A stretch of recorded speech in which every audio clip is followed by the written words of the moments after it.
श्री जगन्नाथ महाप्रभु के भक्त श्री सदन कसाई। सदन कसाई जो थे वो मांस बेचते थे, यही उनका काम था। एक बार ऐसे तराजू में तोलते थे मांस को, तो जब मांस का विक्रय कर रहे थे तो उनको पता नहीं चला, वो भार की जगह शालिग्राम जी को रखते थे। लेकिन कीर्तन उनको बड़ा प्रिय था, कीर्तन करते हुए मांस बेचते थे। बताओ, ऐसा उनका स्वरूप। एक बार एक महात्मा वहां से निकल रहे थे, तो महात्मा ने जैसे ही देखा, वो तो देखते ही पहचान गए। मुंह पे कपड़ा रख करके जा रहे थे, तो देखा कि ये तो शालिग्राम जी हैं। तुरंत, अरे तुम क्या कर रहे हो, बहुत बड़ा पाप है, ये तो साक्षात शालिग्राम जी हैं। उसने कहा महाराज मुझसे गलती होगी, मुझे तो पहचान है नहीं। बोले लाओ इनको मुझको दो। शालिग्राम जी ले लिए महाराज, जाकर के शुद्ध नदियों के जल से स्नान कराया, पंचामृत स्नान कराया, इत्र लगाया, चंदन लगा करके चांदी के सिंहासन पर बैठा के माला पधरा दी। ठाकुर जी का कीर्तन, बढ़िया खीर बना के भोग लगाई और खूब रोए महात्मा। बोले कि नाथ आप भी कहां के कसाई के यहां बैठे थे, अब आप विराजो, प्रेम से रतन सिंहासन पर विराजो। ठाकुर जी विराज गए। रात्रि को महात्मा के स्वप्न में आए और स्वप्न में आकर के बोले सुनो, सुबह होते ही हमको ले जाओ और हमको वो सदन कसाई के पास छोड़ के आओ। महात्मा बोले वहां प्रभु मांस बेचता है, वो आपको तोलता है, तोलने के लिए भार बना करके रखता, आप उसके यहां क्या करेंगे? ठाकुर जी कह रहे हैं हम जितना कह रहे हैं उतना करो बस। बोले नाथ ये तो वेद विरुद्ध हो जाएगा, ये तो शास्त्र विरुद्ध हो जाएगा, मैं आपको कैसे वहां छोड़ के आ सकता हूं? आपको वहां क्या सुख मिल रहा है? वो शुद्ध नहीं, पवित्र नहीं, उसका स्थान अच्छा नहीं, मांस विक्रय करने वाला व्यक्ति, महापापी व्यक्ति, वहां क्यों जाना है आपको? ठाकुर जी बोले कहीं पर हमको स्नान करने में सुख मिलता है, कहीं हमको सिंहासन पर बैठने में सुख मिलता है, कहीं भोजन करने में सुख मिलता है, कहीं माला पहनने में सुख मिलता है। सदन कसाई के हमको लुढ़कने में सुख मिलता है। उसके तराजू में जब वो तराजू से तोलता है तो हम इधर उधर लोटपोट होते हैं, हमको उसमें बहुत आनंद आता है। हमको छोड़ के आओ उसके पास ही। और वो मांस विक्रय करता है, चलो जो भी है, लेकिन जब उसके यहाँ तोला जाता है और वो तोलते समय हम लुढ़कते हैं तो वो कीर्तन गाता है, वो मुझे बहुत अच्छा लगता है। मुझे उसके पास छोड़ के आओ। न जाने कौन से गुण पर दयानिधि रीझ जाते। सदन कसाई के पास महात्मा वापस आ गए और आकर के शालिग्राम जी देने। सदन कसाई बोलो नाथ यहाँ क्यों ले आए इनको दोबारा, यहाँ तो मांस बिकता हूं मैं, बहुत गंदा स्थान है ये। बोले धरो इनको अपने पास ही। ठाकुर जी रात में स्वप्न में आकर के कह के गए कि उनको तुम्हारे संग ही रहना है। हाथ पांव कांपने लगे, नेत्रों से अश्रुधार गिरने लगे सदन कसाई के।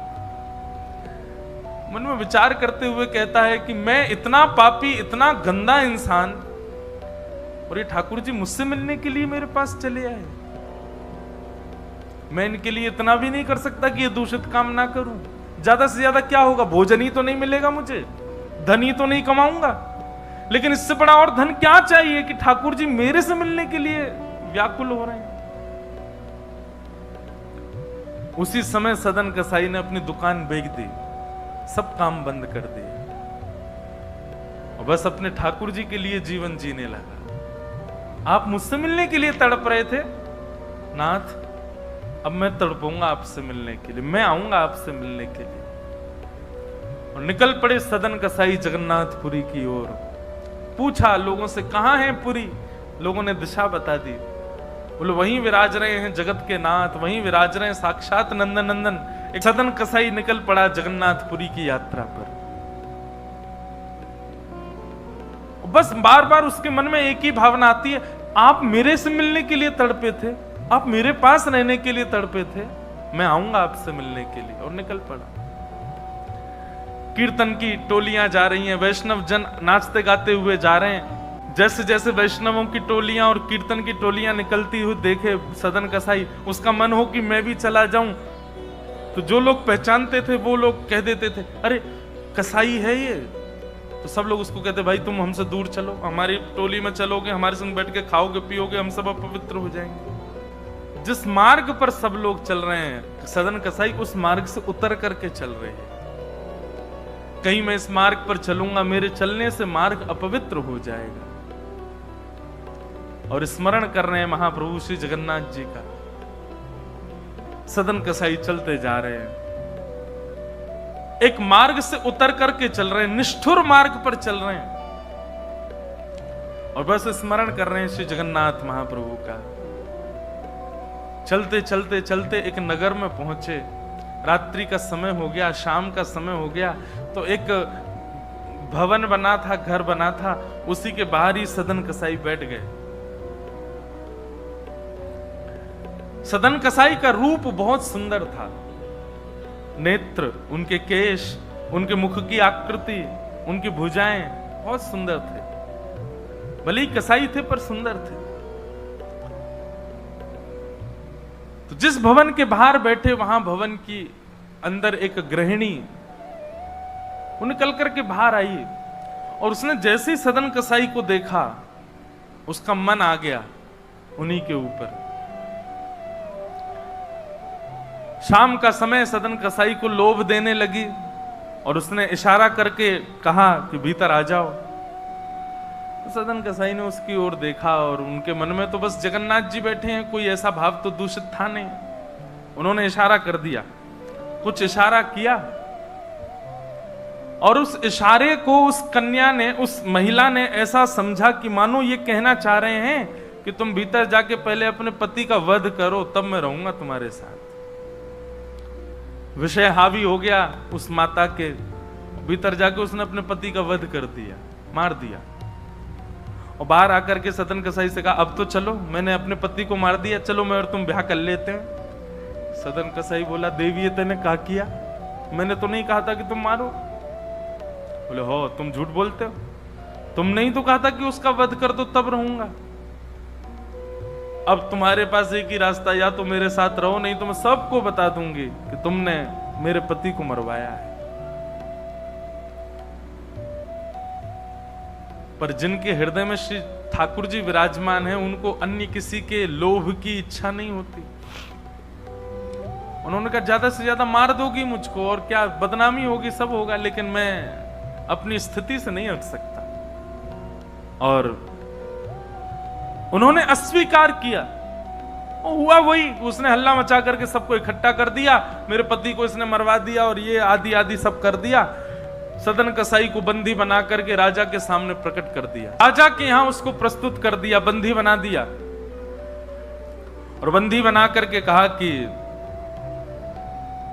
आप स्वीकार करते हैं कि आपने ये अपराध किया है इनके पति को मारने का? सदन कसाई कुछ नहीं बोला।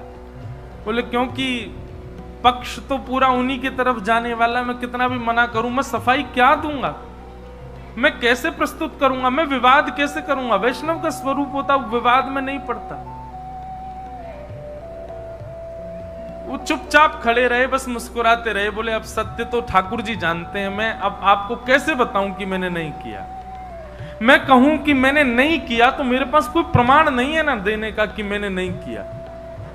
और प्रमाण देने के लिए, इकट्ठा करने के लिए, इतने प्रपंच में पढ़ने के लिए मैं नहीं निकला हूं। मैं तो जगन्नाथ जी से मिलने के लिए। आपको जो दंड देना है, बस मृत्यु दंड मत देना, बाकी जो दंड देना है दे दो, मुझे जगन्नाथ जी का दर्शन करना है। राजा ने सदन कसाई की बात तो मानी कि मृत्यु दंड तो नहीं दिया, पर कहा कि जिन हाथों से तुमने उस व्यक्ति का वध किया, उन हाथों को हम काट देंगे। सदन कसाई बोले, मैंने एक बार एक कथा में सुना है कि श्री जगन्नाथ जी की भी भुजा नहीं है, लो काट दो। जैसे मेरे स्वामी वैसा मैं, और अपनी दोनों भुजाएं आगे कर दी। मेरे स्वामी भी तो ऐसे ही रहते हैं। सदन कसाई ने अपने दोनों हाथ आगे किए, और राजा के दूतों ने उनके हाथ काट दिए।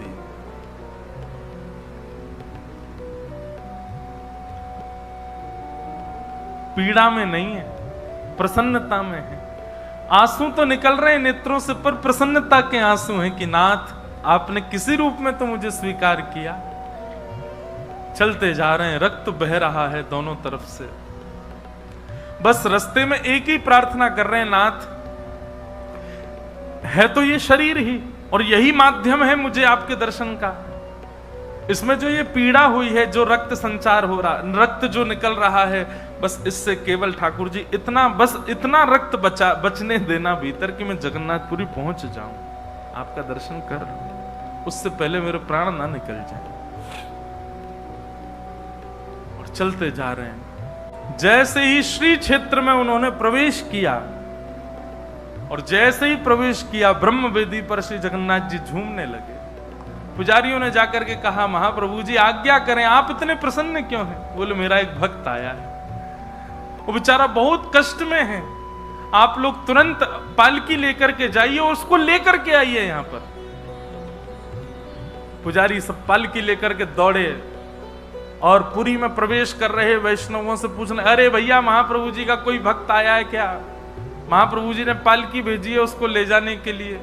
महाप्रभु जी आज बड़े प्रसन्न हैं, उनका कोई परम वैष्णव भक्त आया है। तो सदन कसाई ने जैसे ये बात सुनी कि पुजारी हल्ला कर रहे हैं, कोई बहुत बड़ा भक्त आया है, महाप्रभु जी ने उसके लिए पालकी भेजी, तो सदन कसाई इतने खुश हो गए, बोले आज ठाकुर जी के दर्शन तो होंगे, उनके एक प्रिय भक्त के भी दर्शन हो जाएंगे, कितना मेरा सौभाग्य होगा।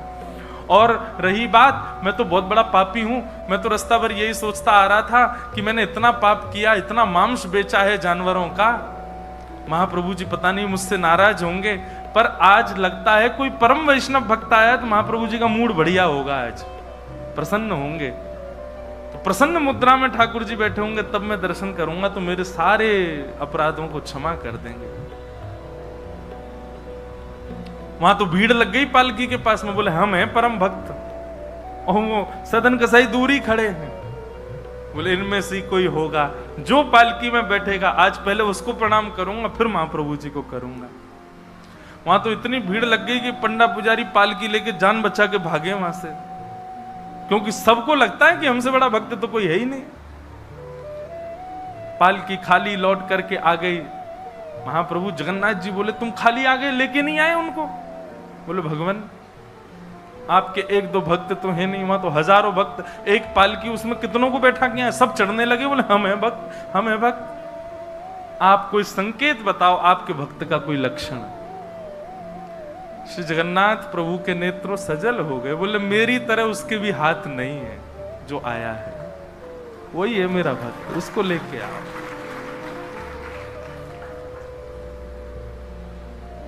पुजारी पालकी लेकर के दोबारा गए।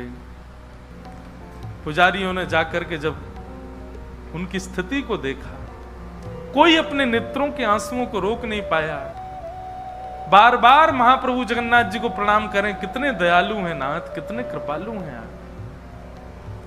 सदन कसाई को जाकर के पुजारियों ने उठाया, बोले चलो महाप्रभु जी ने तुम्हारे लिए पालकी भेजी। सदन कसाई बोले, आपको कोई गलत सूचना मिल गई, मैं नहीं हूं वो भक्त जो इसमें। बोले, नहीं तुम ही हो, ठाकुर जी ने आज्ञा करके भेजा है। सदन कसाई बोले, अगर मैं पालकी में बैठा तो मेरे अभी प्राण निकल जाएंगे, आप सबसे प्रार्थना है मेरी, मैं महाप्रभु जी की आज्ञा स्वीकार करता हूं, मैं आपके संग चल दूंगा, लेकिन पालकी में नहीं बैठ सकता। चलने लगे, बस इसी बात से प्रसन्न है कि महाप्रभु जी ने मुझे स्वीकार तो किया।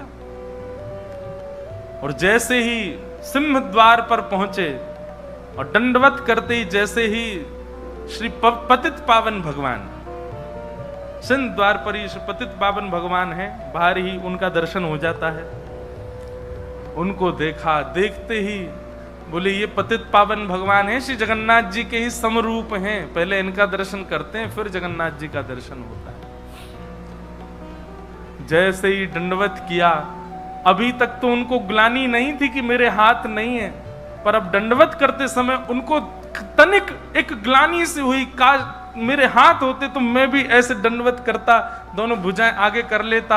और इस भाव से जैसे जो शेष भुजा थे थोड़े से, उनको आगे करके रुदन करने लगे सदन कसाई। इतने में ही उनके भुजा निकल करके आ गई और ठाकुर जी ने भुजा प्रदान करके उनके दंडवत को स्वीकार किया।